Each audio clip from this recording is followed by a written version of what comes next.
Starting the stream. And we are live. Hello and welcome to Fermenting Opinions. I'm your host, David Papiden. I'm your co-host, James McVeigh. And we are Fermenting Opinions, the podcast in search of a more palatable political ferment. This is Season 2, Episode 21. Tonight is October 3rd, 2018. Tonight we have a returning guest, Rebecca Baillie, who's here joining us. Hey, Rebecca. Hello. And we're here to talk about a very serious topic.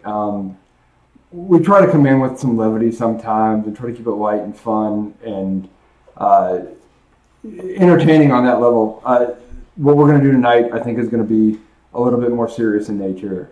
If anyone has been hiding under a rock for the last 3-4 weeks, they may not know about what's been going on with the Supreme Court nominee, Brett Kavanaugh, and the sexual assault allegations against him, and other sort of remarks and allegations against his character. It's come out in hearings last Thursday. There was a testimony by Dr. Christine Blasey Ford. Thank you very much. And essentially that she was held down by Brett Kavanaugh and a friend of his in an attempt to rape her, essentially. Rape was not completed, I don't know what you want to say. Lord, yeah. Anyway, what she's describing is a sexual assault. Right, describing a sexual assault. Some people want to split hairs about whether or not it's rape. It's irrelevant, honestly. But that she was assaulted. And a big question has come up of why did she wait so long? Is this just, political gamesmanship on her part and the part of the Democratic Party, yada, yada, that it's all just a big show to try and delay or kick out the confirmation of the Supreme Court justice, potentially. And it's brought out a lot of people. A lot of people have come out, a lot of women especially, and men too, but more women, and this is part of the Me Too movement. And that's what Rebecca's here to talk to us about.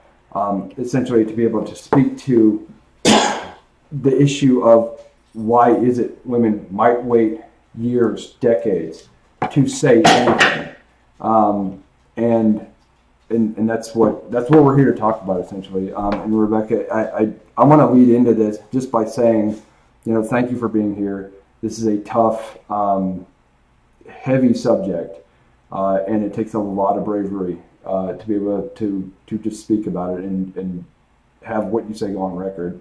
So thank you for being here. Thank you for having me. Absolutely. Where do we start with this, really? Because it seems like things like this don't happen in a vacuum. They don't happen in a void, right? There's a pattern of behavior. There's a culture, to my understanding, that leads to events like this occurring, assuming Dr. Ford is being truthful in this. And in all the cases where it's established fact that someone was assaulted or raped or what have you. How does this begin? I think what we're looking at right now is, to me, a shift in our culture. Okay. You okay? Mm-hmm. All right. Yeah. He coughed, it's fine. Okay. I'll edit it. So we're looking at this shift where women have been very quiet for history. We've been worried about being judged. We've been worried about being cut off from our families, being cut off from our friends, of obviously people not believing us, losing our jobs, things like that. And because of social media and Twitter and where we're at now, women have started to stand up with, the Me Too movement, to stand up and say, this harassment, these assaults, this happened to me too. And, Twitter especially it provides kind of this safe environment because it's an anonymous environment, from behind my phone, where I can kind of let it out into the world and I can say, this happened to me too, without too much, repercussion. And so it started like that, kind of really hitting the mainstream. Even though it started in particular with women of color, it really hit the mainstream when I believe it was Alyssa Milano tweeted about Rose McGavin when it came to Weinstein. Hashtag Me Too. I think that was Asia Argento. Yes, it was. Her too, right? She started it. Gotcha. She started it. And women we started to come out and say, I was harassed in the workplace too. This is happening. This has been happening for years. And it's grown from there. And now it's almost, we're at this boiling point, this tipping point with what's happening, at the Kavanaugh trials of why we're not reporting it. Yeah. And I'm glad to see the Me Too movement. It's been approached with, I think, some maybe motivated or ugly skepticism to try and discredit that. And we see that, sort of culminating in remarks by like Donald Trump. And Junior, please don't forget about Junior. Oh yeah, geez. It's extraordinarily ugly, basically, that, the idea, and let's get into this briefly. There's this I believe women thing or believe all women thing, and it's been hashtagged and it's been whatevered. And I think it's been attacked. And I think the way it's been attacked is pretty unfair. Because I can smell the super skeptic, ultra logical approach to a statement like that and why there might be issues with that. But I think it misses sort of the real point of what's being said there. And I was wondering if you wanted to speak to that at all. Essentially saying... Go ahead, James. Go ahead. I kind of have an issue with the Asia Argento thing, specifically because she is being accused of statutory rape against a 17-year-old boy who she exchanged sex with. One of her friends came forward, made a big thing about it. She had actually agreed to pay almost a $400,000 settlement to him to silence him. She's now not paying it. That seems a little problematic to me. But it doesn't, I don't think it takes away from what she started. It's just that one issue kind of sticks in my craw a little bit. And I can't speak on that issue. That's something that I haven't studied and I haven't read. My point being is where I wanted to take note of where it did originate from. Just. Oh, I fully understand. Yeah. With regards to Me Too and wanting to believe women. Of course. So essentially, the narrative involved there, what's being professed and how it's sort of being attacked. And I think that's probably something that should be standard for investigatory purposes. When you talk about general rape disclosures with law enforcement or something like that, or authority figures in colleges, or however you want to phrase it, or whatever the situation may be, yes, you should believe them and follow up as if they're telling the truth. Right. You take the claim, you don't automatically. That's what I'm sort of getting at. You take the claim, you don't necessarily. And it's not even, it's obviously, it's, if you take it, from the point, if you want to start with law enforcement, right? Because we know, out of, however many, and I have the statistics on my phone, but, if you take it out of every 1,000 that are reported, only 391 are actually prosecuted or something. Okay, yeah, meaning that 1,000 people report, maybe, what did you say, 300? 391 cases are actually taken to court. Okay. Is that meaning someone pursues an arrest warrant or a grand jury indictment? Yes. Yeah, okay. I believe that's correct. I feel as though I should look that up. So there's some less than half, less than half, and then even less are convicted. Even of course, even less are convicted. So it starts with do the police officers, and I think it comes with training. Number one of whether or not the police officer feels as though it's what they consider to be a valid case of rape or worth pursuing. Yeah, exactly. And if you watched the documentary that Mariska Hargitay did for HBO called I Am Evidence, where it talks about the thousands and thousands and thousands of untested rape kits that we have in our country. Okay. Part of that documentary follows retraining of police officers.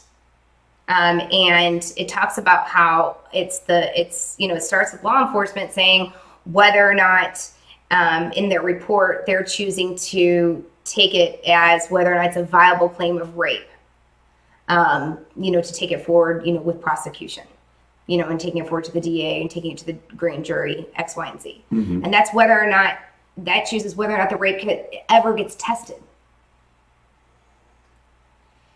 Is that correct, or am I wrong? I think you might be correct. I don't mean to sound like you're not. I really don't know. Right. To be honest. Pretty sure I'm correct. You're the lawyer, but I'm pretty sure I'm correct. Yeah, and in all fairness, I've never prosecuted this kind of case. Like, I've never been involved in that, or, I think the point is, though, that, as you said, there are all these thousands of rape kits that are going untested. Thousands and thousands and thousands. Now, there's been a big movement, I can say, over the past 5 years to get these rape kits tested. Okay, so there's been a huge movement. Now, if we set aside law enforcement and we talk about people in your family, your coworkers, your friends, you always have to believe the person that you love. You always need to come at it. If a woman or a man chooses to open up to you and tell you that they've been assaulted, you have to believe them. You would certainly hope. You would certainly hope. And so this is one of the things where I'm looking at what's happening now, and I'm seeing this vitriol of, this doesn't happen, or if this really happened, then she should have reported it then, and all of this bullshit, and that's exactly what it is, because it is bullshit. The pushback against the claim, essentially, what you're saying of, believe women when they come forward and they tell you something like this, you're saying that they're trusting you enough to confide in you. They're trusting you enough to confide in you about a extraordinarily grotesque thing that happened to them, right? Right. And what I'm hearing in response to that from sort of detractors of that notion is, well, just any woman could just accuse a guy of raping them, and then guess what? Now your life's ruined. Now you go to jail. What color jumpsuit do you want? Someone literally said that to me. Okay, so number one, the actual statistics of false assault. Okay, because it's been studied. It's been studied. We've seen the studies. They come out. You can look them up. Is between 2 and 10%. Okay, that sounds accurate. I've actually looked into this too. I saw a nice fancy meme that said like 1 in 1,000 cases are actually reported or something, and I was like, no, that smells like bullshit, And I looked into it. It's between 2 and 10%. I think you're absolutely correct. Yeah, that's still a shockingly low number. It's extremely shocking. It's extremely shocking, and the one thing that I actually found over the last 2 days is suddenly I'm seeing in news reports. I've seen several news reports that are saying that are showing where rape allegations have been false. Where 3 months ago that never would have been newsworthy, right? That wouldn't have been newsworthy. Right. They wouldn't have put that on the news. But over the past 2 days, I've seen several news stories of false rape allegations, and. It's defeat a narrative, right? It's defeat a narrative. Yeah, I was going to say, it's not to say that doesn't happen. It's not to say that it doesn't happen. It is not to say that it doesn't happen, and I'm not taking away from that. But you know what? I'm not a murderer. I'm not a murderer. I've never killed anybody, so I don't walk around worrying about the fact that somebody may accuse me of being a murderer to ruin my life. I'm not a thief. I don't steal things.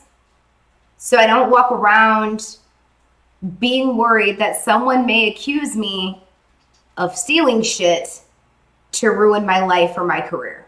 Sure. So I don't see how this could possibly be accurate. Because if a claim is thoroughly investigated by our law enforcement, which if we really look at the statistics, most of the time, only, what did I say, 391? I think it was 391. Yeah, that sounds right. Yeah, are even prosecuted? Out of 1,000. Out of 1,000? And there's some percentage of that only that actually gets, results in conviction. Yeah. It's a small number. Even a smaller number gets it's hard to bring a conviction on anything as a prosecutor. But so what are you really worried about? I'm going to call bullshit. Sure. Yeah, to me it's a total canard, but like that's what we're seeing a lot. And I thought it was worthy of addressing just on that fact that essentially if someone makes a spurious claim based on nothing, it's not a credible claim. No. Versus when a woman comes forward who has been assaulted, it's a claim that they can't not necessarily prove is absolutely true, but the claim itself is still credible. When it's made on the merits, essentially. And that's what needs to be investigated. That's really all. I think that if you're coming forward, the best practice is to assume it's credible. Right. And to investigate it from there. Sure. And I've said this before, where I won't go into details about where I work, but when there's a... It's driving me insane. I'm looking at my hair, and it's She's worried about her hair. Well, no, it's opposite. There's a mirror image. It's a mirror image, and so it looks like it's parted on the wrong side. It's driving me crazy. Okay, I'm sorry. That's why I just gave up and shaved my head. That and the fact that I could not part my hair correctly. Yeah, so I decided to shave my head. Yeah. Anyway, so what I was saying is because where I work, I won't go into details.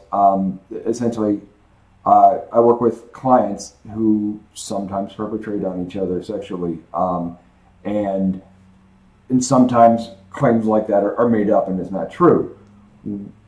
Where I work, we do not have the luxury of dismissing anybody's claim, that we automatically assume that it's worthy of investigation. Not that it's automatically true, but it's automatically worthy of investigation. Sure. And I think that's an important distinction. And I think that's really all that is being expressed by the notion of believe women. Right? Yeah, that's exactly what that is. I mean, you want to investigate a claim when it's made. I mean, you assume that they're telling the truth, and you investigate. Right. That doesn't mean you take their word as church. It just means, hey, this person made an allegation. We should probably look into it.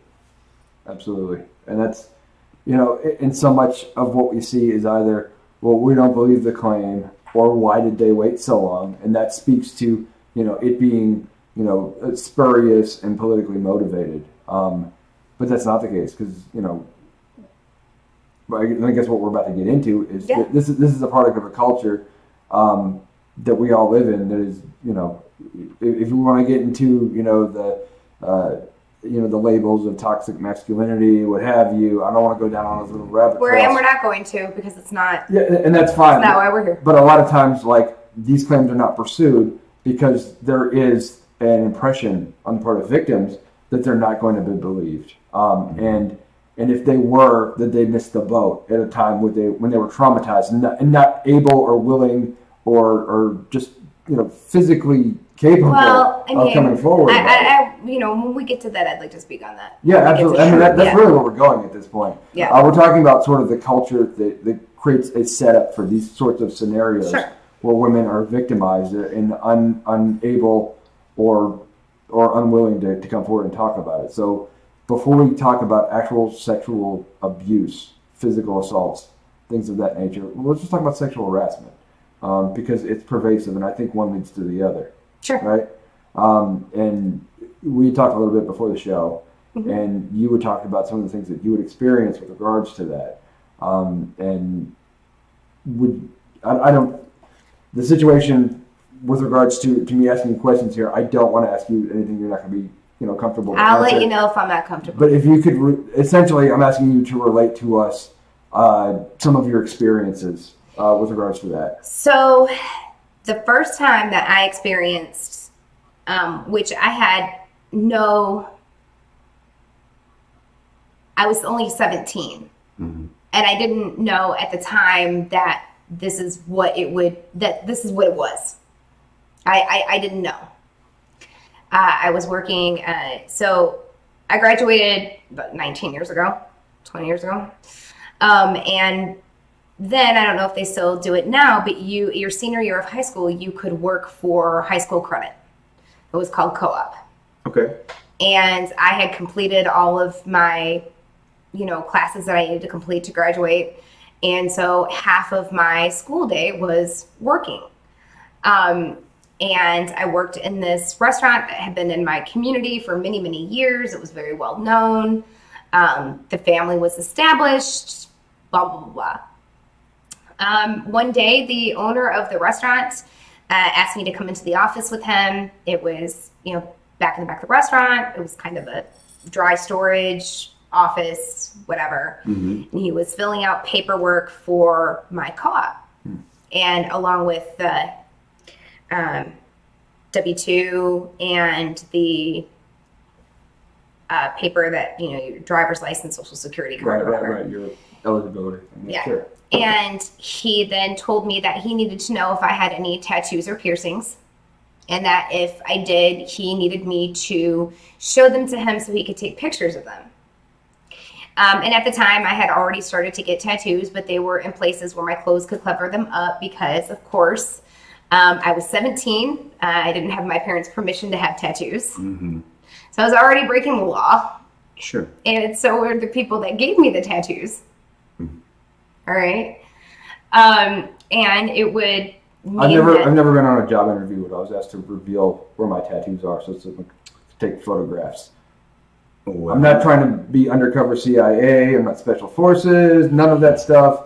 You're working at a restaurant, right?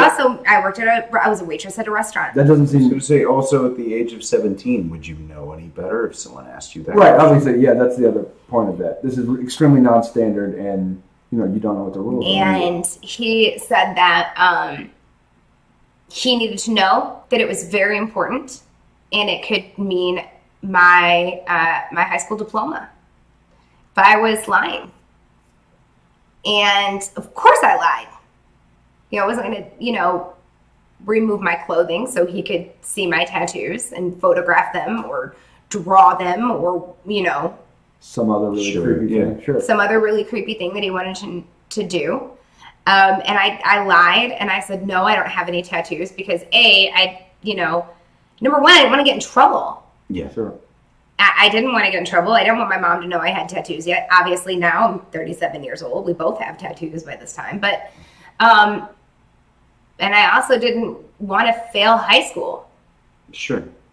And he convinced you of that, essentially. That was on the table. That was that day. He threatened me with my high school diploma. Okay. So I lied. I said, I don't have any tattoos. I don't have any tattoos. And I walked out.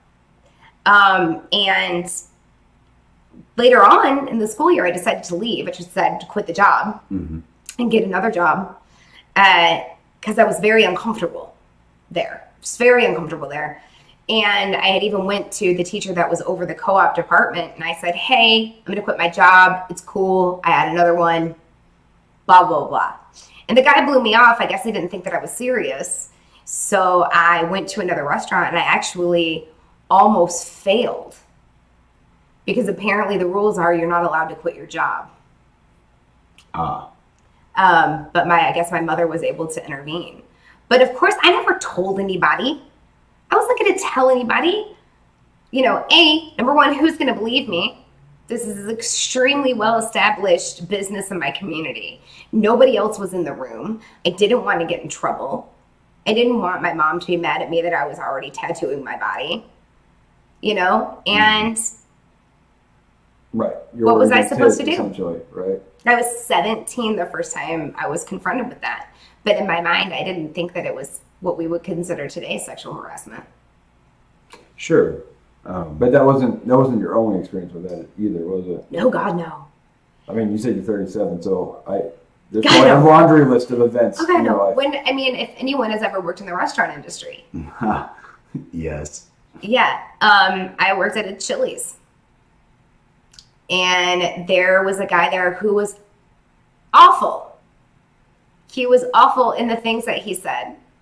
And at first, I wanted to fit in, and, he would say something inappropriate and I would joke. And that's what a lot of women do to try to deflect. Was he management, back of house, or front of house? He was front of the house. He wasn't in management. Oh, he wasn't in management. Okay, he was just a server. Back of the house, I assume you're going to hear this kind of thing, because back of the house is you're talking about he didn't talk that way in the front of the house. Okay, it was only in the back of the house he was allowed to do it. Mm-hmm. So at first, and a lot of women, if you talk to them, they'll tell you, you try to laugh it off. You try to pretend that you're cool with it because you don't want to rock the boat. You don't want to be a troublemaker. You just started working there, whatever. And then I, got to the point where I was like, look, dude, this is enough. Please don't talk to me like that anymore. I don't like it. I just shut the fuck up. Can you give an example of what he would say? So after, I'm going to get there. So after I had, clearly drawn the lines, I'm really good at drawing lines. I'm really good at drawing boundaries. One day he looked at me and he says to me, so hey, Rebecca, when's the last time you got fucked in the ass? Woof. And, he did this and I just, I lost my mind and I went to the general manager of the restaurant and I sat down with him and I said, look, you have to put a muzzle on him. Mm-hmm. I said, these are the things that he said to me. This is what he's saying to other women. I've asked him to stop. I've begged him. I have pleaded with him. I said, it's uncomfortable. I can't handle it anymore. And he specifically told me that this man was a special case and that I needed to not egg him on and that I needed to watch what I said to him. So it's your fault. It was my fault. Essentially. Mm-hmm. What does special case mean? It meant that his sales were higher than mine. Oh. Thank you for that detail. Yeah. Wow. Basically, management is putting up with a pig. And I found out later on, and I can't corroborate this. I don't know if this is true, but the rumor was that this general manager had also gotten in trouble for sexual harassment. So the leading question was, well, if this is happening to you, why don't you just quit your job and get another job, right? Well, I was working on my master's. Mm-hmm. I had an apartment to pay for. Mm-hmm. I had a car to pay for. And you can't just pick up and get another job every time this happens to you. I mean, you have to consider your resume. You can't just go get another job. It looks like you're job hopping. It looks like you're job hopping. Sure. Yeah. And because of what I'm understanding, sort of the ubiquity of a hostile work environments that you're encountering, that ends up looking bad on you rather than, a culture that perpetuates this. Yeah. And you can't, you want a good reference, especially because I was getting my master's. Yeah. So what do? You walk away from your bills? You walk away from the things that you're responsible for? So you reported this. Nothing happened. Nothing happened. What continued afterwards? He continued to run his fucking mouth. And you more or less just had to put up with it. Absolutely. And so did every other woman in that restaurant. This is the part where I say, hey, do you want to give a name and address of the restaurant kind of thing? No. I'm a vindictive bastard, and I won't put you on that spot necessarily unless you feel comfortable. Yeah, if we could not, that'd be great. Yeah, that's our counselor here is extremely concerned about defamation lawsuits. Yeah, because of how hard it is to prove these things. I mean, right. We could Isn't talk it also about hard the to fact prove perjury? Yes, and we can talk about I don't want to go down those rabbit trails. Sure. But like, I mean, you know, if you want the truth, you know, I'll tell you, like, this is what it's like. You know, you work in the business world as a woman, you know, and everyone else, if I'm standing next to a man and we're introducing ourselves, you know, you get a handshake, I'm expected to give a hug. Sure. And you're not the only person to say that. I mean, I know plenty of attorneys that I went to school with that have become attorneys and been down this road. And it's the same way. There's a different standard for you. I mean, it's like exactly what you described. Here's the handshake for a man. Oh, here, hug me. No, motherfucker. I still find that weird. I don't want to say too much, but like to me, in a business environment, like I'm not saying that's quote unquote harassment. Like I'm not saying that. I wouldn't say that either at all. But it's a weird double standard. It's a weird double standard because you're not gonna hug Tom when you meet Tom. Yeah, who the hell is Tom? You know, you're not gonna hug Tom from accounting. You know, so why are you gonna hug me? Yeah, right. No, I understand. I mean, I completely get that. So you have this horrible experience at Chili's, and it kind of comes in this idea. You just gave her a place. I already did. Yeah. Oh, you did? Okay, Okay. so you have this horrible experience at this Chili's you worked at, and you run into this instance of victim blaming, essentially. This idea that, well, his sales are higher than yours, so how about you shut up and put up or leave? Basically. But it starts to get to you after a while, you know, especially if you're, you know, have already been, how do you say? If you've already been insulted in the past, right? That it's already accepted, essentially. This is normal. This is normal. Right? So,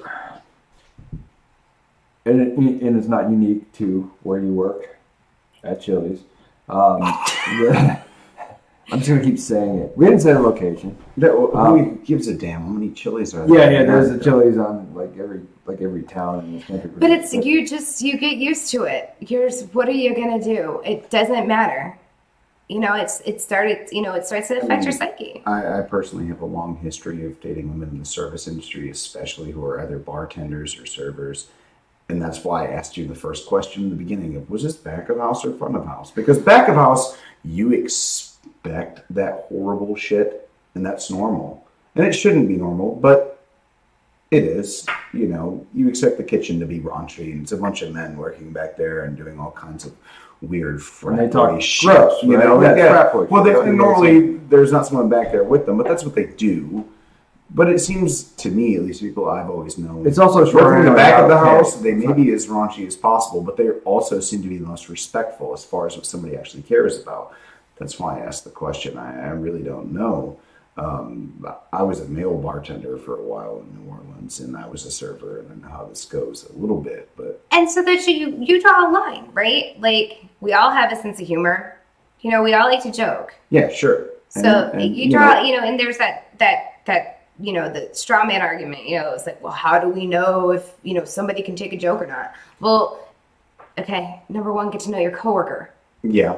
You know, if your coworker looks at you and goes, that's not funny. That shit's not funny. Shut up. Yeah. No, exactly. Is it, you know, everyone loves a fart joke or a sex joke or whatever, you know, if you're going to be raunchy and be out of line, but at the same time, or maybe she doesn't. Yeah, and if she clearly looks uncomfortable, if she doesn't like it, or he or whomever, yeah, you know what I mean? You can tell. Now, particularly if someone voices their opinion and says, "Hey, I'm not into this." Calm the fuck down. Well, it's the whole exactly. Yeah, essentially, you know, consent in what's going on. Basic right? I mean, decency. That goes into general, bigger issues, you know? but like you said yourself, I mean, you define your boundaries pretty clearly. When someone said something that you didn't like or approve of, you would say so, and they would do it again anyway. Yeah, and then you have other people that might not be other, you know, people that aren't as outspoken as I am. So, like I said, number one, get to know your coworker. Number two, if you don't know your coworker that well, don't fucking speak to him like that. Don't tell that joke. Yeah, no, this is I mean, this happened to me not that long ago, actually, where someone said something along the lines of they were dropping some racist joke or something. They dropped the N-bomb, and I called them out and said, "Hey, don't say that shit around me, man. I don't like it," And we kind of got into it back and forth a little bit. And I said, "God damn it, don't do that." And they said, "Well, I'm not comfortable with you saying God damn it." And I said, "I'll trade you."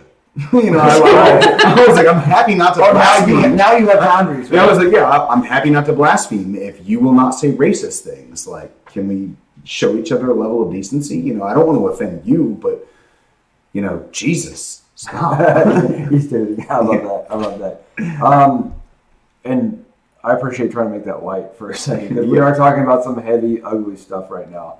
And to move on just from harassment in the culture and the lack of expectations of, really getting any kind of justice or fair treatment, moving forward. When you do go to a supervisor, when you do, push back when someone has crossed that line, you're telling them to stop, and they don't stop and they don't care. And to say right? it is very defeating. And so I have to say that there was an instance, however, where I did have somebody cross the line. And I fought with myself. It was very hard because I thought, am I going to be taken seriously? Right. And I was, and it was taken care of. So, and I think it has a lot to do with the culture change. Sure. I think it has a lot to do with the culture change, where women are taken more seriously today. Not as seriously as we'd like to, because...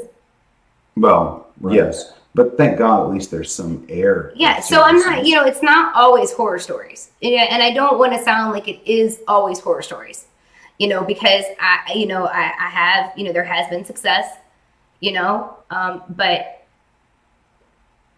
there hasn't always been. There has not always been. Yeah. Yeah, and that leads, I guess, essentially to the next segment of not just harassment and the,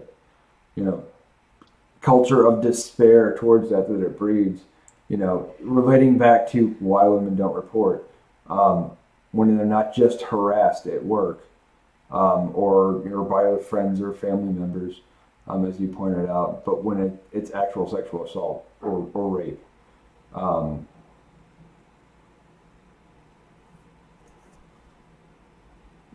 And I'm really just going to throw this to you. Like, what do you want to say about that? Because I know you can also sort of, you have personal experience with this, and I can only ask you to share what you're comfortable sharing about that.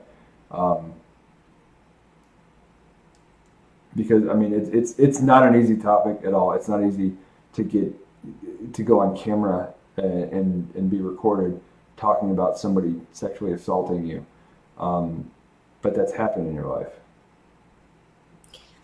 So I want to say that thank you for being so respectful about it, and I can tell that you want to be really sensitive, and I just think it's wonderful because I'm sitting here and I'm looking at you, and you're really thinking about every word that you're saying right now, and I think that's wonderful.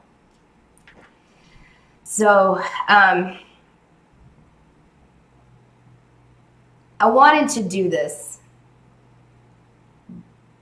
because I've come far enough in my recovery, and I've done a lot of therapy and really worked on this, that I didn't think that I could get triggered so much anymore until these past couple weeks. When I'm watching the news or I'm looking at these quotes and I'm seeing all of this, the victim blaming, and I started to feel all of this anger and this rage inside of me, and I started to follow the why I didn't report Twitter feed. And I was looking at all of these amazing people who were sharing their pain with the world on Twitter. And they could do it anonymously where they felt safe. And I'm looking at the TV and I'm seeing these men denying this courageous woman. You know, as far as I'm concerned, Dr. Ford has nothing to gain by what she's doing right now. Just nothing to gain. And I don't care what side of the political spectrum you're on. Okay? I don't. She has nothing to gain. And I'm watching men say that she's confused. She was a credible witness, but she must be confused. And I'm hearing the president mock her last night.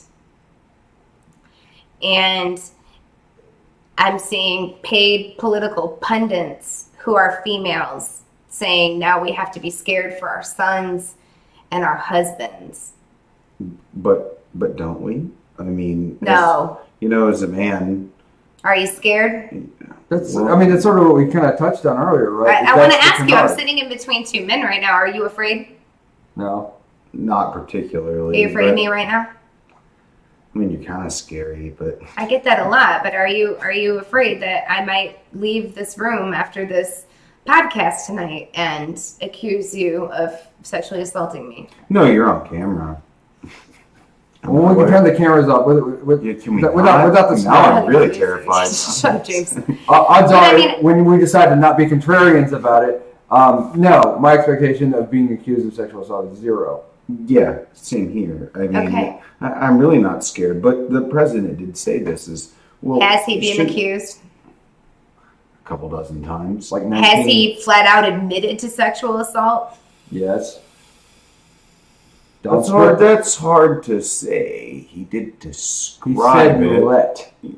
They let you do it. Oh, yeah, no, I get that. I just walk up to them and start kissing them. I don't even ask. I can't help myself. But did he actually give a victim, or did he just kind of... Hey, you're being a lawyer right now. Yeah, I know. That's what I'm good at. But I mean, he did bring up this point of all men should live in fear now that women will just accuse them of sexual assault. And that's what I'm saying. You're a man. Are you afraid? No. Okay. Well, I mean, it usually helps if you don't sexually assault women. Yeah, but I mean, I have to ask the question still. I need a bell. I don't have. And you have like the right answer that I want to get from you. Ding ding ding ding ding ding. But the question still stands. I mean, he says, shouldn't all men live in fear of this? No, because I literally live in fear of being assaulted. And that's the perverse joke, I think, of that statement that he made.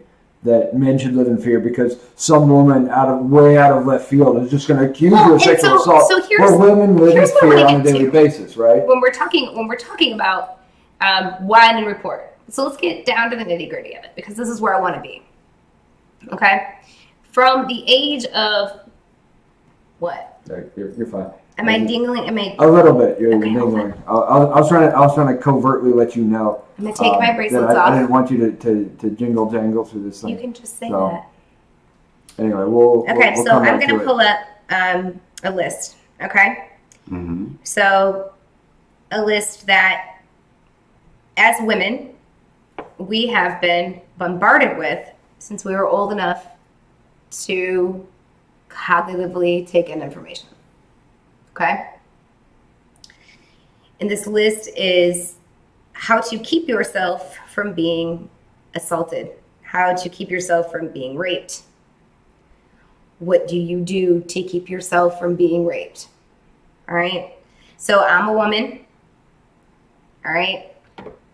Don't know if you noticed. Mm-hmm. But since I was a child, it has been hammered into my head that I have to keep myself safe. Okay? Because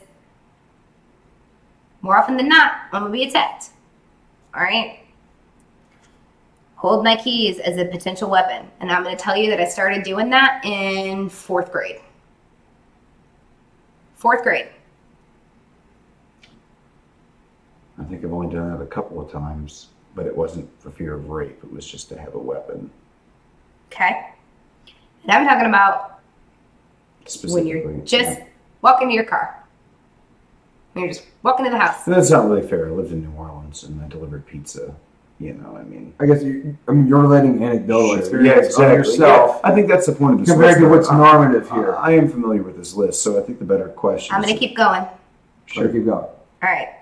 Check the back seat before getting in the car. Always carry a cell phone. Don't go jogging at night. Lock the windows, even when it's hot at night. Be careful not to drink too much. Never put down your drink and come back to it. Make sure you watch your drink being poured. Own a big dog. Carry mace. Have an unlisted number. Park in well-lit areas. Never use parking garages. Don't get on an elevator with a dude. Okay? Vary your route home and to work. I still do that. Okay? Have an alarm system. Don't wear headphones while jogging. I still only have one earbud in when I'm walking my dogs. Okay? Own a firearm. Only go out in groups. Make sure to meet men for dates in public places. Don't make eye contact. Make assertive eye contact. Okay? Have extra locks on the doors. Make sure the garage door is closed all the way. Leave the fucking lights on. Don't wear your hair in a ponytail. Okay? Because Really? it's easy from a guy to grab the ponytail and pull you away. Okay? Don't drink too much. Don't wear provocative clothing. Don't. Because then you're going to be assaulted. You have to protect yourself. You have to protect yourself. You have to protect yourself. More realistically, once you have been, you'll be dismissed for maybe not following one of those things. Not even that. So I'm constantly going through this idea of all the things that I have to do. All the things that I have to do to stay safe. Mm-hmm. Okay? When I'm assaulted, when I was assaulted for the first time, fuck, I didn't follow the rules. It's my fault. So first time that I was assaulted, I was 14. And this guy that I rode the school bus with in the apartment buildings, big ass apartments that we lived in, he pulled up in this really awesome 1970 something Plymouth. Nice. And he said, hey, I don't get to drive my car to school yet, but do you want to go to the store with me? I was 14 and I was not allowed to be in the car with boys. Mm-hmm. I really wanted to ride in that car. I mean, I want to ride in that car. That car sounds awesome. I wanted to ride in the car. So I said, okay, I'll go to the pharmacy with you. I got in the car. We went to the pharmacy, and all the way back, he pulled the car over on the service drive, and he tried to rape me. And I pushed him, and I kicked him, and I had a long, bench seat. Mm-hmm. And when I finally got him to the end with my foot, and I was getting out of the car, that's when he said he would stop and he would take me home. I didn't tell anybody because I shouldn't have gotten in the car with a boy that I didn't know. And I shouldn't have been in the car anyway. So it's your fault. It's my fault. Quote unquote, it's your fault. It's my fault. So I told a girl halfway what happened to me. I told her that he kissed me and wanted more. Mm-hmm. And on the school bus, on the way to school, he confronted me. He called me a liar. He hit me and told me that if I ever ran my fucking mouth again, he'd fucking kill me. So I didn't tell anybody. But my homegirl, who made sure that she drove me to and from school every day, and I never rode the bus again. Jesus. So I didn't report that. There was no one else in the car with us. There was no one to corroborate our story. I broke the rules. I didn't protect myself. I knew I wasn't allowed to be in a car with a boy. I mean, he didn't even have a driver's license. Nope. And he hit me, and he told me that he would kill me. Now, I'm a 37-year-old woman today. I'm not a 14-year-old girl. Yeah. But that was the first time I was assaulted.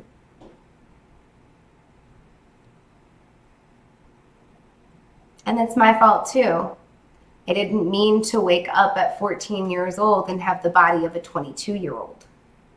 I'm not sure that becomes your fault at that point. It is my fault. No, I mean, yeah. In my head, it's my fault. If I didn't look the way that I did, if I was ugly, if I was whatever, he wouldn't have wanted to do that to me. It's my fault because there's something that happens inside of our brains, or at least inside of mine, that I have to justify what's happened to me, so I have a way to control it. I have to find a way to control it, or I'll go insane. And you turn the blame inward, essentially. Because there's nothing you can really do. There's nothing I can do about him or that situation. Nope. He threatened to kill you. No one's really going to believe you. You broke the rules. Yep. Right? So you turn it inwards. What happens when you turn it inwards? What does that do to you? I started drinking. At 14? Yep. That became my escape. Coping mechanism, I suppose. It's my coping mechanism. And that's how I began to deal with everything that was happening. Other things that were going on in my life, other things that I didn't want to deal with. And when I started drinking, then it kind of took the pain away and I didn't question everything. You know, a couple weeks ago, well, actually it was a couple months ago when the young lady, the jogger, and she was jogging and she was murdered. The girl out of Iowa? Out of Iowa. There was some of us on a Facebook page, and we were talking about it. And there was a woman who told her story about why she wouldn't jog alone is for this reason, and because it almost happened to her. You see, because she broke the rules. Okay, we're not supposed to jog alone. And it reminded me of when I was living in San Diego, or right outside of San Diego, and I had taken the train downtown, and I was in my early 20s, and I had taken the train back in, and the meeting that I was going to, the AA meeting that I was going to, was 5 blocks away.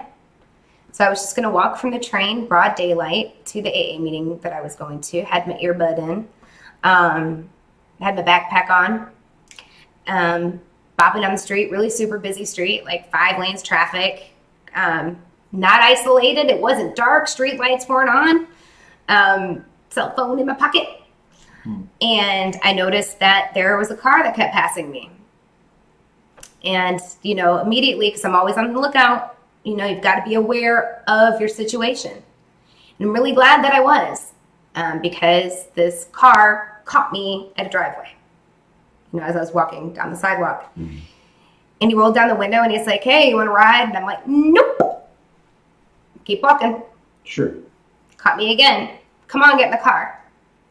"Nope. Thank you." Keep walking. Walk a little bit faster. Caught me again. Dick in his hand. And he's screaming, "Get in the fucking car, get in the fucking car." And I'm like, "Fuck no." And I take off running, and this guy starts chasing me in this fucking car. He's trying to run me down. And because he wouldn't validate him. And essentially. Right? I'm running my little Ipsy ass off, and I'm going through, yards or whatever I can do to get away from him, and I make it to my meeting, and I'm in shock. I can't, I was in shock, and it's easy to kind of step back when the person looked at me and they're like, "You should call the cops." And I was like, "Oh, yeah, I probably should call the cops." But I was so relieved to see other people and to be alive and not get mowed down by this orange Mustang. Yeah. by a guy with a dick in his hand.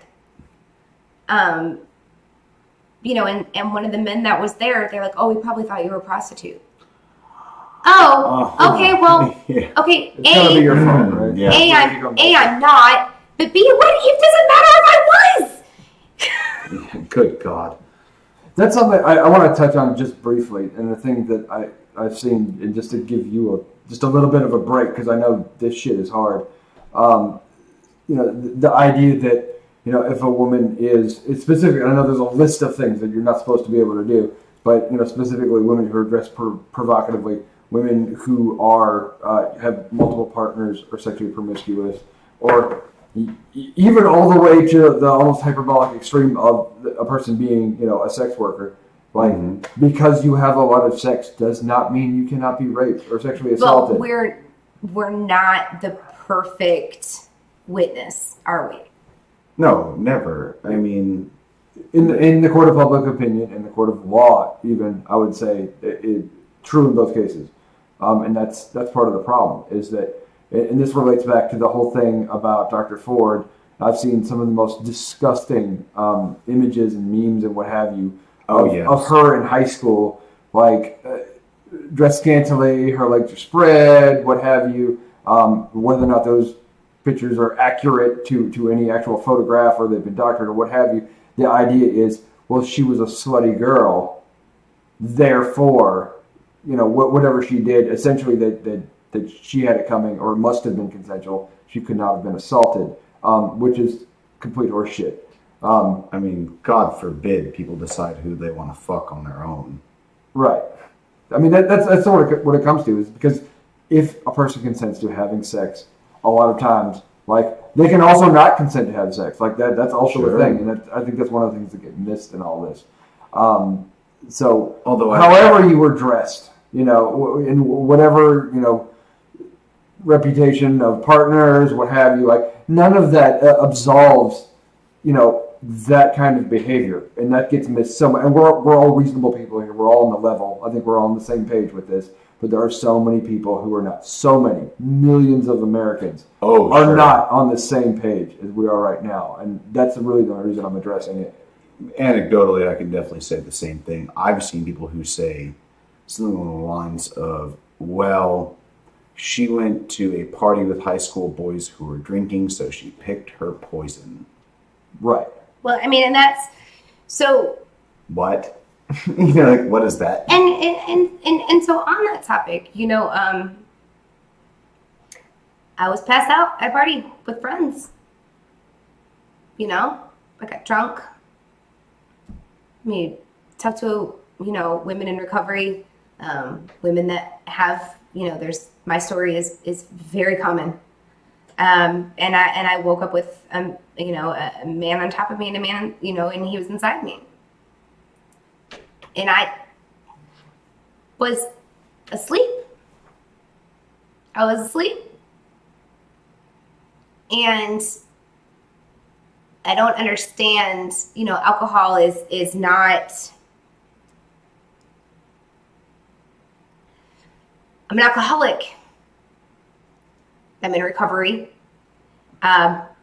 I've never been so drunk that I've looked at a man who's been passed out and said, "I'm gonna get a piece of that." Because to me, that's like having sex with a dead body. Yeah, that's basically what you're describing. Yes. Yeah, you know. So I don't think that instant alcohol makes you become a rapist. No. I don't believe that. You can't. Someone can't consent to having sex with you if they're not conscious. I think that's pretty... What kind of human being are you if that seems like a good idea to you? Because we don't normally do shit when we're drinking. Like, it's not... There's no capacity for consent. That's like predatory behavior. It is. That is predatory behavior. Like, who's like, look at that dead body, I'm gonna get me some of that.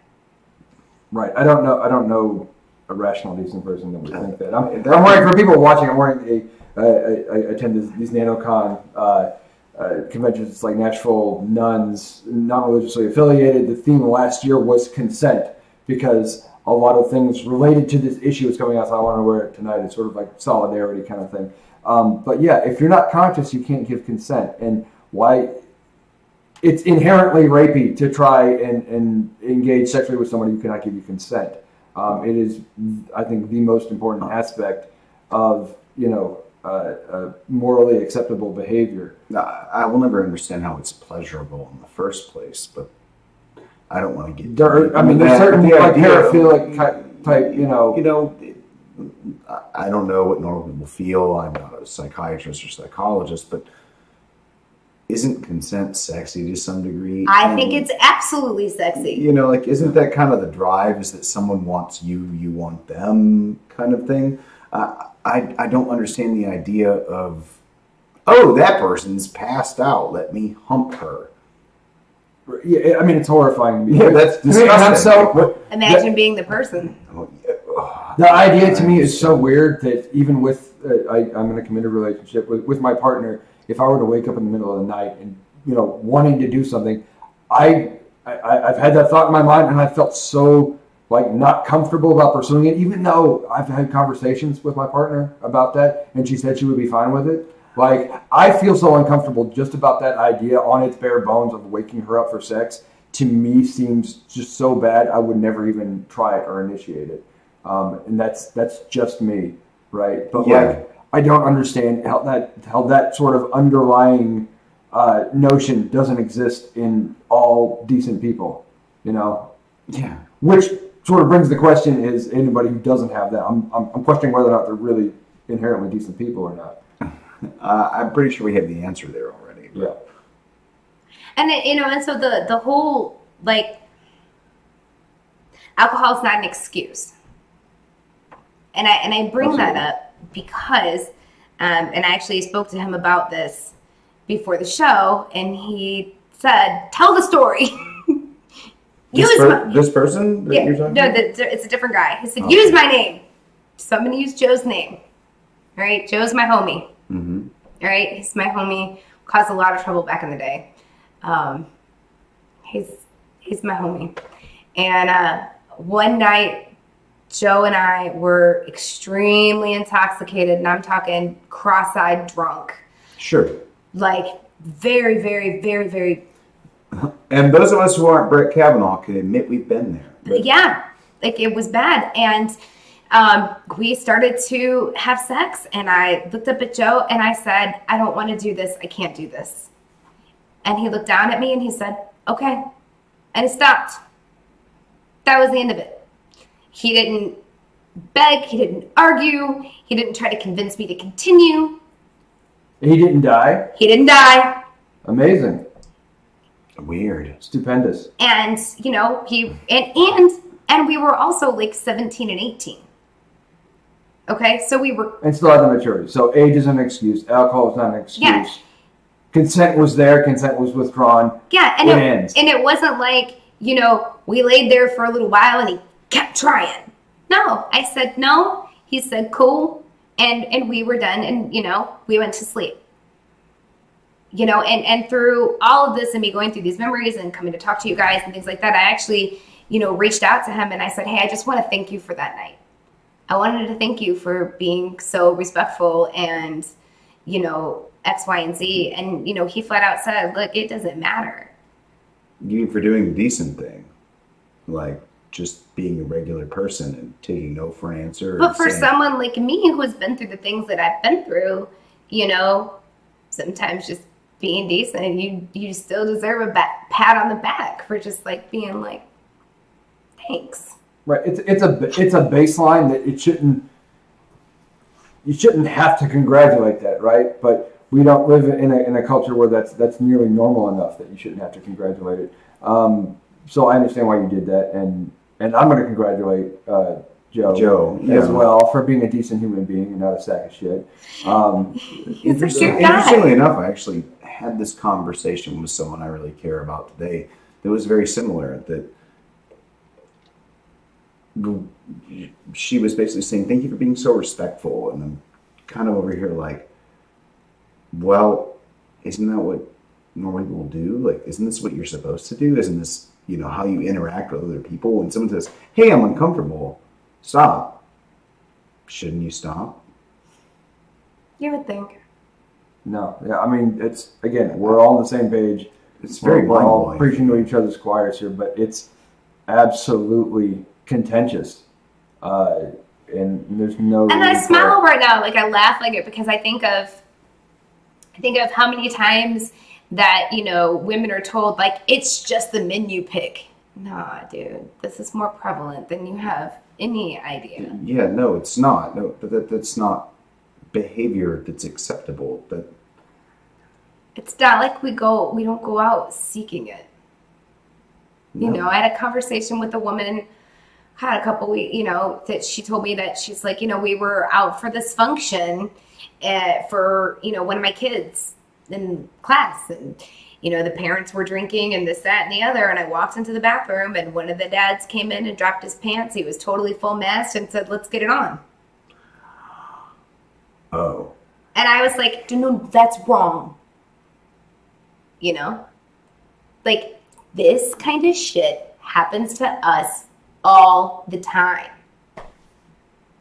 Yeah, and I want to echo that just briefly. I can't tell you, just from essentially promoting the, and letting people know we're going to have this discussion tonight, how many people have come and approached me or have just been speaking out in general, not just in relation to us on this podcast, but like everything going on with Brett Kavanaugh and Dr. Ford and the other people have come out with allegations against him. Women are coming out of the woodwork. Some men too, but largely women are coming out of the woodwork, talking about this. And I can't turn around. I can't sit down for 5 minutes without hearing about another woman discussing things that have happened to them, things that are horrifying, and things that you don't want to believe are true. It's ubiquitous. It's everywhere. I don't know where the statistic is like supposed to be like 1 in 5 women have been raped, or 1 in 4. I don't. 1 in 6 have been assaulted. 1 in 6. I just anecdotally, based on what I've heard lately, it feels like it's a higher. I was going to say, yeah, that's something I've always experienced. I've heard these stories for years. I mean, this feels like something that happens to every woman. I'm not sure I know any woman that has not had somebody either harass or assault them. I would agree. Yeah, I can't think of any woman I've known intimately really well, especially in my age range, that hasn't been assaulted to some degree. It's not a matter of if, it's a matter of when, right? Yeah, and that's horribly frightening. And you're looking at, so yes, there is stranger rape. That does happen. Sure, and I know people who have gone through that. Yes, so stranger rape does happen, and so I'm not mitigating that at all. But we're also talking about when I woke up from being passed out, the guy that was on top of me was my friend. He was my friend. And so when you say, well, pick your poison, she shouldn't have been drinking. She shouldn't have drank so much. I broke that rule. I drank too much, And when we look at that, a man never has to worry about that. You guys go out, you get pissed drunk, you pass out. The worst thing that you have to worry about is you wake up and, your wallet might be gone or there's a dick drawn on your face. That was the thing. Yeah, it never happened to me, but like, the first person who passes out at the party, they're going to get drawn on with a Sharpie, right? If you're a dude, bro, that's about as worst you got to worry about. If you left your shoes on. That was I don't know that rule. That was always the rule for us. Regardless, okay. This is just how inane and stupid. Exactly. That's why I pointed it out. That's a stupid. But that's what you worry about. But here it is. I broke the rule. I drank too much. I passed out with people that I thought were my friends. And someone clearly gave you a place to pass out. I mean, so I passed out with So there. Wasn't that the idea that someone said you can pass out in this room, or you passed out in this room? Yeah. So you thought you had a safe place to sleep anyway. It's okay. I broke the rule. It's my fault. I drank too much. And then when we take a step back and we look at why people aren't reporting when it's their family members, okay? We've got to take a look at that.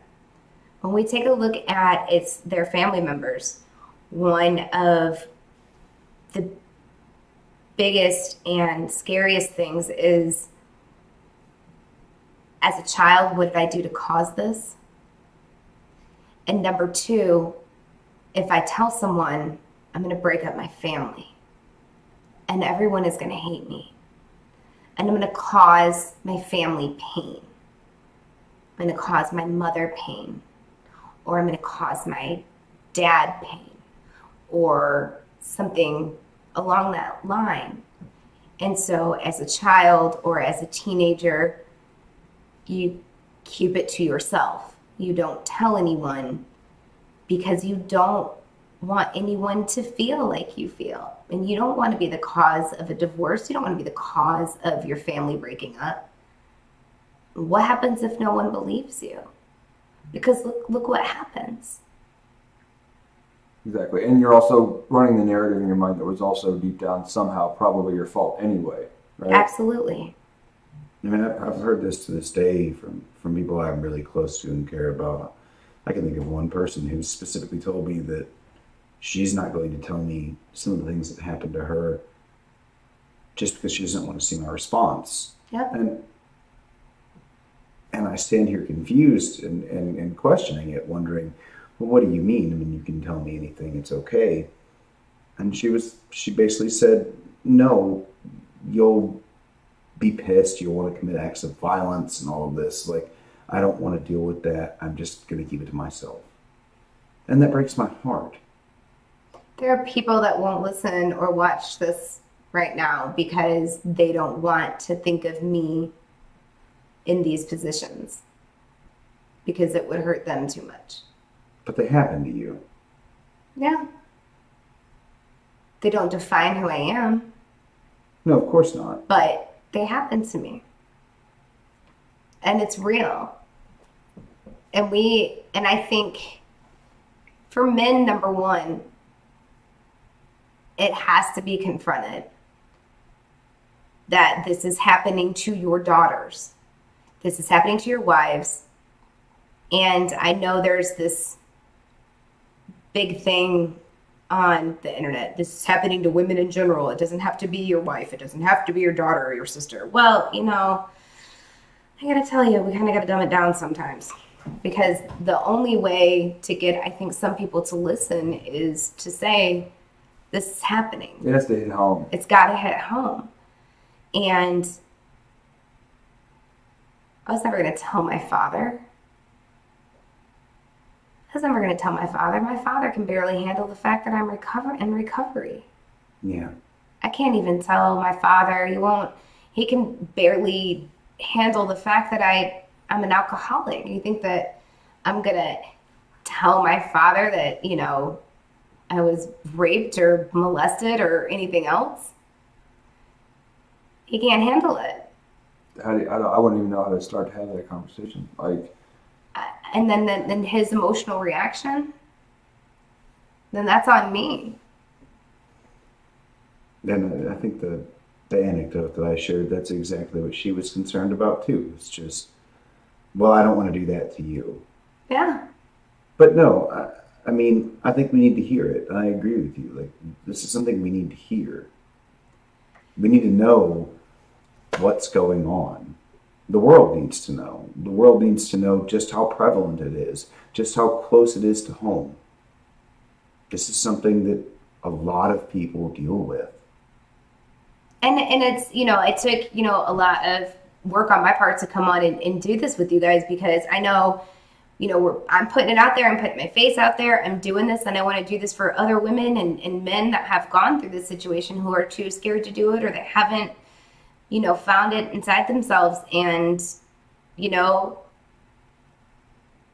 if I help one person out there, and it's worth it, if I help one person, stop abusing drugs and alcohol and get help for what's happened to them, then it's worth it. If I'm able to help someone change their mind that this is really happening out there and that we're not doing anything to cause it and that nobody's going to falsely accuse you of assault. It's the dumbest thing I've ever heard.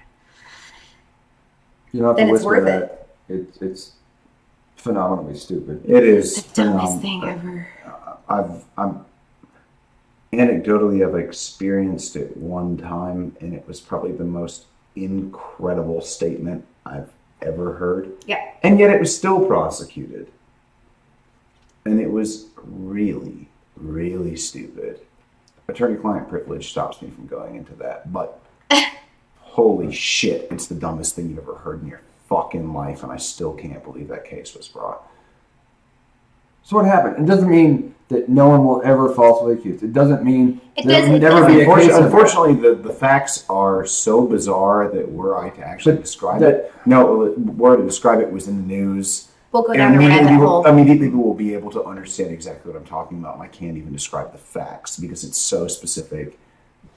I understand that, and I understand what you went through was unjustified. I will say I get it, and it was wrong. will say that The problem is there were cases like that, which are genuinely rare, are used to give cover to the idea that we should engage in hyper-skepticism of women when they come forward and are sharing and it doesn't shit, which is at personal cost. It to them, involved it involved an accusation of male-on-male rape, but it was absolute garbage. And I will say that I've never heard of anything even close to that, like remotely close to that. I can't. Got some rare air. Yeah, it is exactly. It's something that it's not a statistic that should be measured with people reporting at all. Like this is horseshit. This is some fantastical thing that never happened, and everyone should have known that. Okay. It doesn't weigh against anyone's stories. It doesn't contribute to the idea of, "Ooh, you could be blamed for this." No, this is It was a guy in this case. All right, five men were accused of this, and it was really just absolute ridiculousness. I even know where you're going with this now. See. Anyway, well, I know. I get that. I get that you're trying to relate to what's going on here, and yes, I don't think what you said in the beginning. That you can't talk about it. I can't, and it's you're still talking about it. It's completely statistically an anomaly as far as a false accusation goes. I've only seen one false accusation, and this was absolutely bizarre. The normal human being does not have to worry about this, right? And you weathered it, and you're fine. Didn't go to jail. Well, I wasn't involved. No, he's the attorney. Yeah, I was the attorney. Oh, okay. I wasn't accused. I wasn't sure. That's why I'm saying you guys. That's why I said he didn't hear what you said, and you should stop talking because I even know where you're going right now. Okay. Okay. That would be one we could edit. Yes, I will. All right. It's all right. It's all good. We're at 1:18. All right. But yes.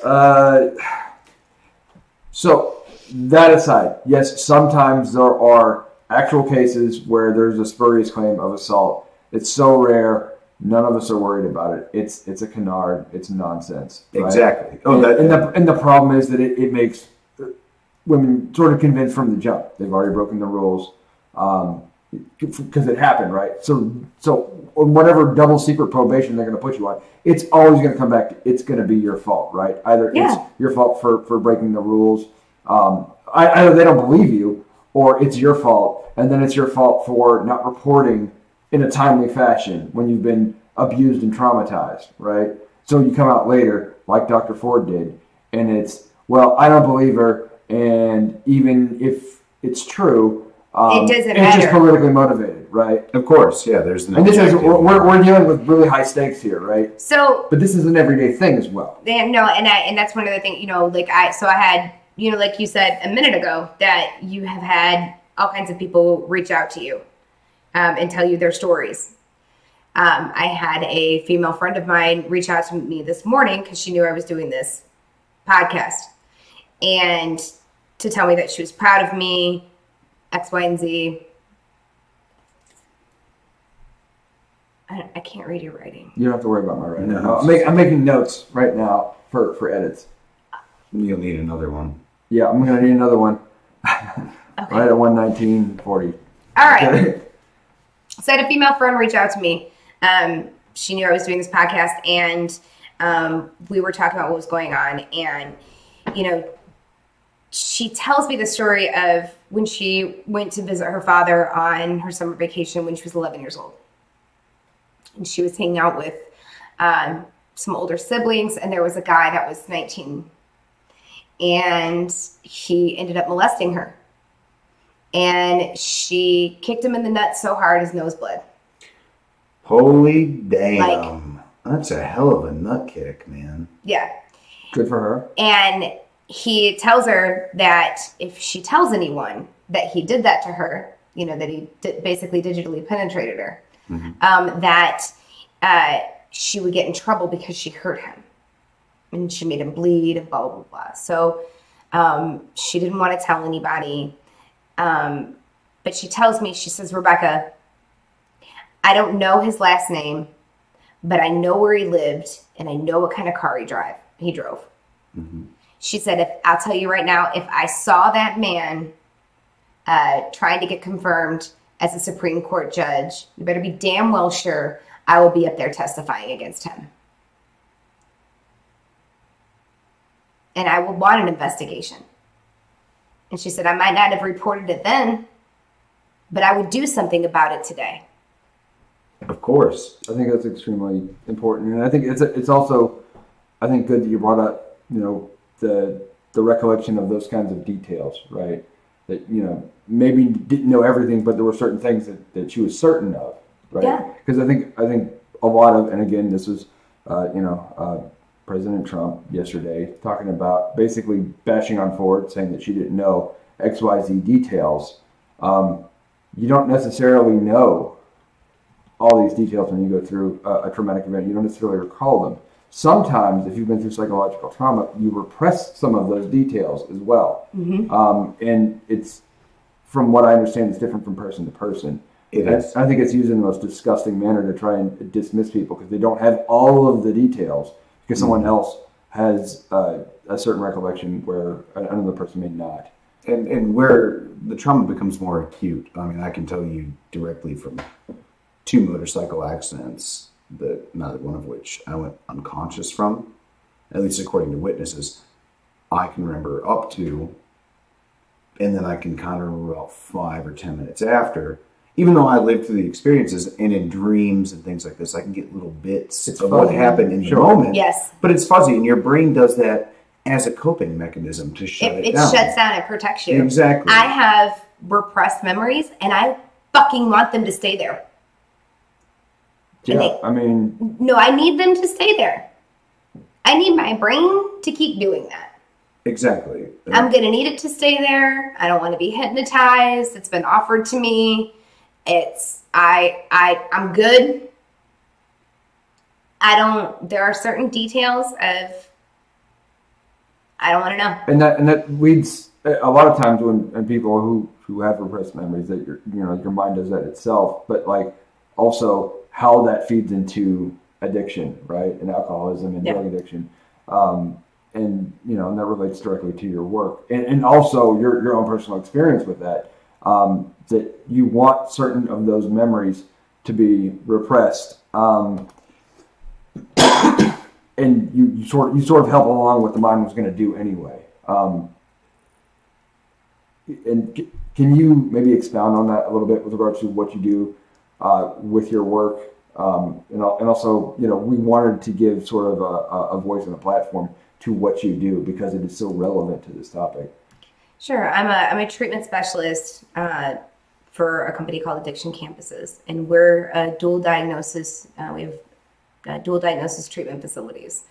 One of the things that I focus on when I'm talking to my clients, and one of the things that we help our clients with is trauma like this, because we do bury it down so deep. And we use drugs and alcohol to cope with it.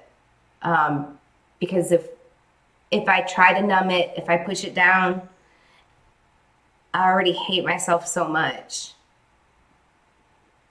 then, you know, oftentimes we continue to kind of spin and continue to do more self-harm in our addiction. That it kind of continues to be this not only, you know, spiral of addiction, but also this spiral of shame.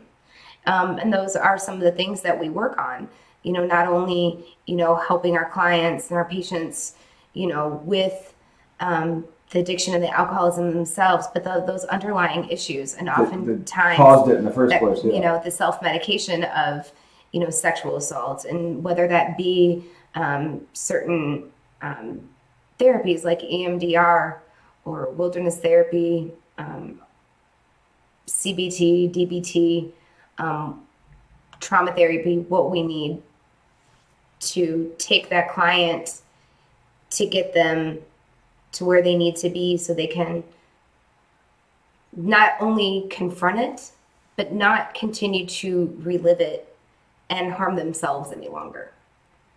And so I get to work with women mostly, and some men on a daily basis, with helping them to get into the right facilities for them that can help them address it. I'm very proud of that work, because I know that when I did relapse a few years ago, I went to one of our facilities that was Turning Point, and a lot the trauma that I've discussed with you tonight are some of the things that I worked on when I was there. And I can talk to you tonight, and I don't feel the shame anymore. I don't feel like it's my fault. I don't feel like I did anything to cause it. And that's something that I've worked very hard to get there. And that's some of the things that I talk to my clients about when they tell me that they've been assaulted. I stop them and I tell them immediately, it's not your fault. I don't care if you were drunk. I don't care if you were passed out. If a man finds you passed out drunk, he should bring you a blanket and a pillow. He shouldn't take off your clothes and have sex with you. This is not your fault. I don't think you should take off your clothes at all, actually. I think you should just bring me the blanket and the pillow. Well, that's what I'm saying. That's what I'm saying. Like, he shouldn't take off your clothes and have sex with you. He should just bring you a blanket and a pillow and leave you alone. Sorry, I was looking for a little levity. I apologize. I know. That's okay. And yeah, and I understand the need for levity for this, because it is such an extraordinarily heavy topic. And it doesn't feel like that to me, because it's what I do. Because you do it day in, day out. Yeah, so like I do it every day. Like, my clients are, you know, when I can help someone on a daily basis, and then here she calls me 30, 60 days later, and they tell me thank you. Right? Like, that's everything to me, because I know how much it helped me. Because by it helping me, I can sit here and I can be with you. Yeah, it makes you the ideal person to help other people, because you've been through the exact thing yourself. And I think that's,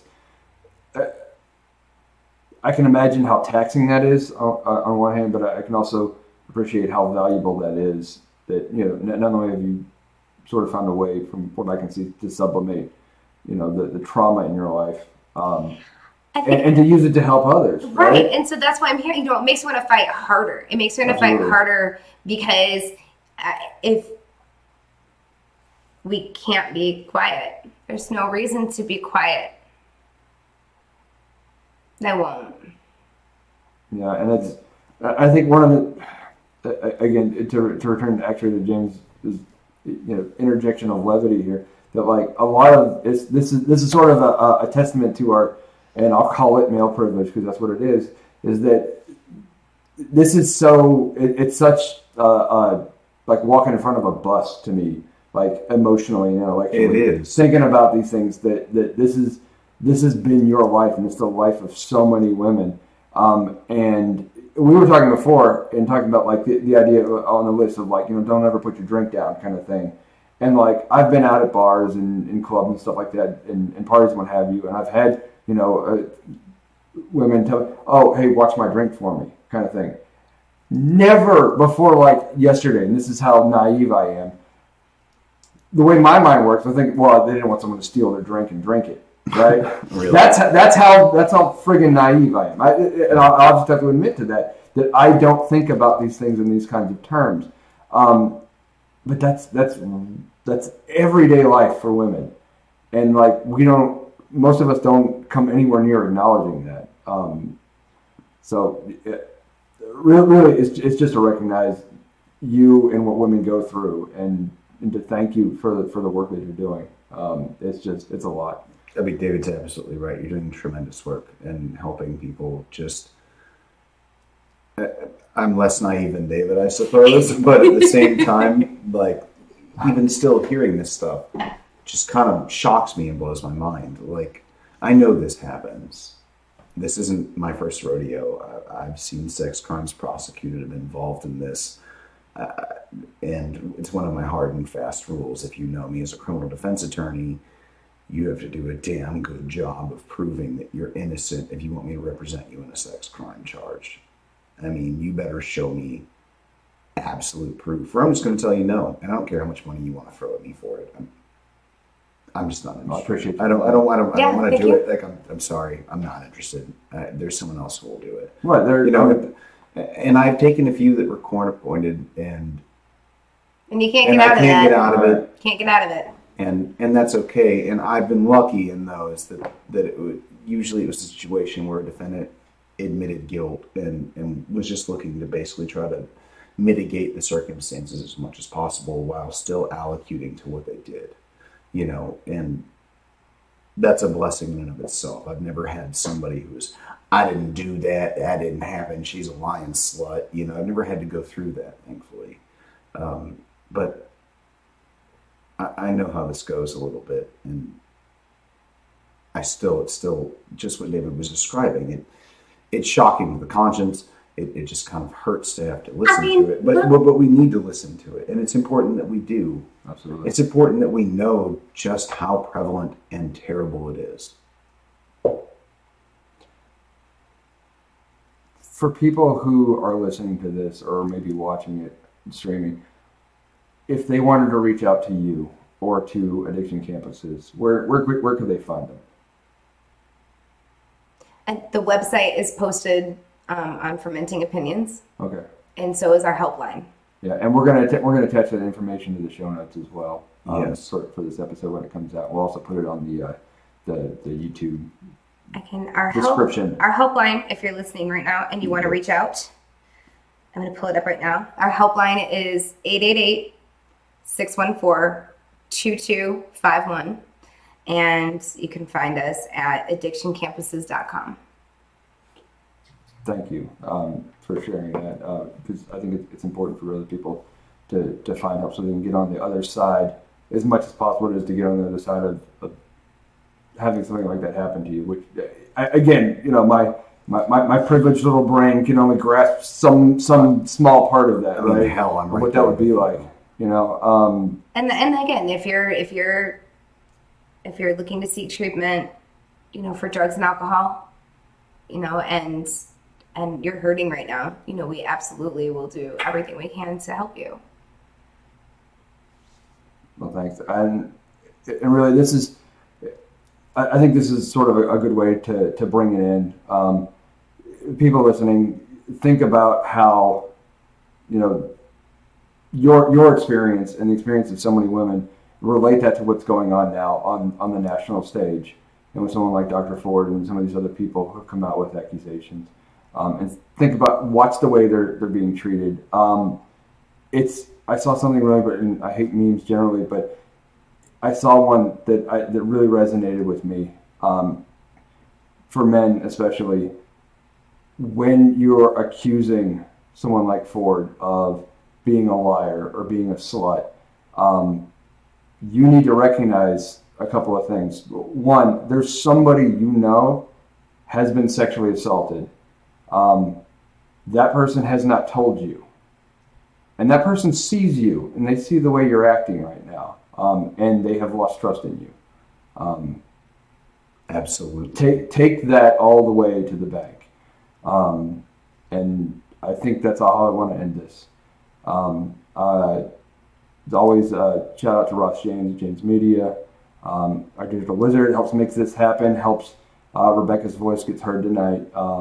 So thank you, Ross, for that.